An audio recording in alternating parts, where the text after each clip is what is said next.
বাদান রে আবু বকরের যখন ডাকিয়া বললা, আবু বকর রে তোমার কোনো টেনশন করা লাগবে না, তুমি এবার চলে যাও।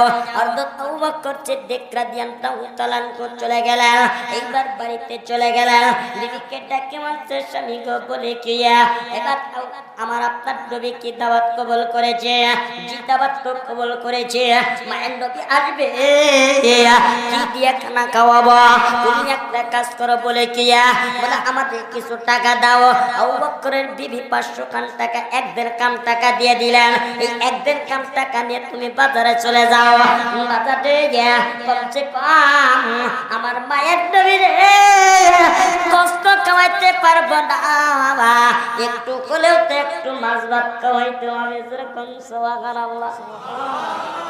আর একটা মাছ দা বলেন, ইমানদার মুসলমান